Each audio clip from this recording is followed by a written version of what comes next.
Na noite de 19 de maio de 1986, o espaço aéreo brasileiro foi palco de um dos episódios mais intrigantes e bem documentados da história da ufologia mundial. Em questão de horas, dezenas de objetos voadores não identificados foram detectados simultaneamente por radares civis e militares, observados por controladores de voo e perseguidos por caças da Força Aérea Brasileira. Os relatos indicavam objetos capazes de realizar manobras impossíveis para qualquer aeronave conhecida na época. Eles aceleravam instantaneamente, mudavam de direção sem perder a velocidade e, em alguns momentos, simplesmente desapareciam dos radares para reaparecer quilômetros adiante. O caso mobilizou a FAB e a Força Aérea Brasileira gerou uma coletiva de imprensa inédita e fez com que o então ministro da Aeronáutica, o brigadeiro Otávio Júnior Moreira Lima, admitisse publicamente que havia ocorrido algo extraordinário naquela noite. O episódio ficou conhecido como a Noite Oficial dos OVNIs, tornando-se um dos casos mais importantes da história da aviação brasileira e um dos poucos casos em que autoridades militares reconheceram oficialmente que diversos objetos permaneceram sem explicação.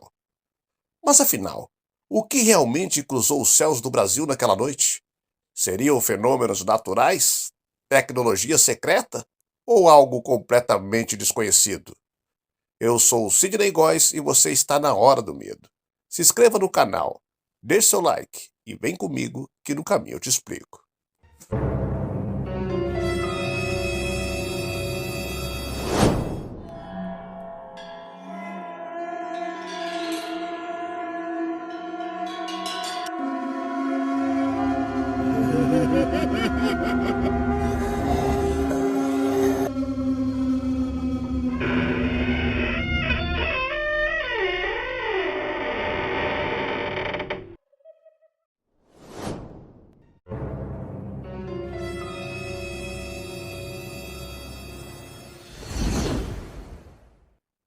Era uma segunda-feira comum, 19 de maio de 1986. O movimento nos aeroportos seguiu normalmente, enquanto os operadores do Sindacta monitoravam o intenso tráfego aéreo entre São Paulo, Rio de Janeiro, Goiás e Brasília.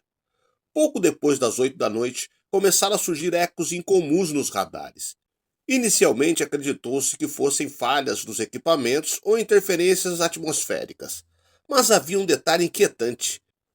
Os contatos apareciam, desapareciam e reapareciam em locais diferentes, realizando movimentos incompatíveis com qualquer aeronave conhecida. Ao mesmo tempo, pilotos de aviões comerciais passaram a informar a presença de luzes intensas no céu. Os relatos coincidiam. Os objetos mudavam de direção instantaneamente, permaneciam imóveis por alguns instantes e logo depois aceleravam em velocidades impressionantes. À medida que os registros aumentavam, o comando da aeronáutica concluiu que a situação precisava ser investigada. Como diferentes radares confirmavam os mesmos contatos, a possibilidade de defeitos técnicos foi praticamente descartada. A decisão foi imediata. Caças da Força Aérea Brasileira decolaram para interceptar os alvos. Guiados pelos controladores de voo, os pilotos seguiram até as posições indicadas pelos radares. Porém, sempre que se aproximavam, os objetos aceleravam de forma instantânea ou desapareciam completamente, reaparecendo quilômetros adiante. Em alguns momentos, os radares registraram velocidades estimadas em milhares de quilômetros por hora, seguidas por longos períodos em que os objetos permaneciam praticamente parados. Entre os pilotos envolvidos estava o capitão aviador Kleber Caldas Marra, que anos mais tarde relataria sua experiência.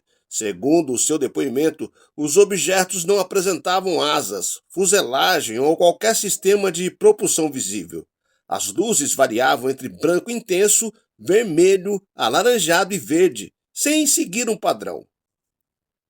Apesar das tentativas de aproximação, nenhum piloto conseguiu identificar claramente o que estava perseguindo. Em determinado momento, um dos aviadores informou que um dos objetos acompanhava seu caça pela retaguarda, repetindo todos os seus movimentos. Pouco depois, o contato desapareceu sem deixar qualquer vestígio. Ao longo daquela noite, cerca de 20 objetos foram registrados entre confirmações por radar e observações visuais. Os operadores continuavam acompanhando a movimentação em tempo real, enquanto novos contatos surgiam simultaneamente em diferentes regiões do espaço aéreo brasileiro. A hipótese de uma invasão por aeronaves estrangeiras chegou a ser considerada, mas perdeu força rapidamente.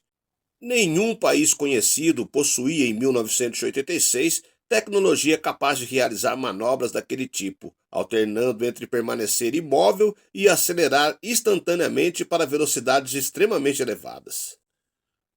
Nas horas seguintes, todos os registros passaram a ser analisados. Comunicações por rádio, dados dos radares civis e militares e os depoimentos dos pilotos apresentavam diversos pontos em comum, indicando que algo realmente incomum havia acontecido naquela noite.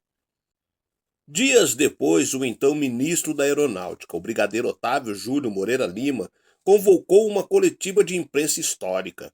Diante dos jornalistas, confirmou que diversos objetos haviam sido detectados pelo sistema de defesa aérea e observados por pilotos experientes. Embora não afirmasse tratar-se de naves extraterrestres, reconheceu que os fenômenos eram reais e declarou uma frase que entrou para a história. Não temos uma explicação, disse ele. A partir daquele momento, o episódio passou a ser conhecido como a Noite Oficial dos OVNIs, tornando-se um dos casos ufológicos mais documentados do mundo. Nos dias seguintes, especialistas da FAB analisaram todas as evidências disponíveis. Entre as hipóteses levantadas estavam fenômenos atmosféricos, meteoros, balões meteorológicos e aeronaves experimentais.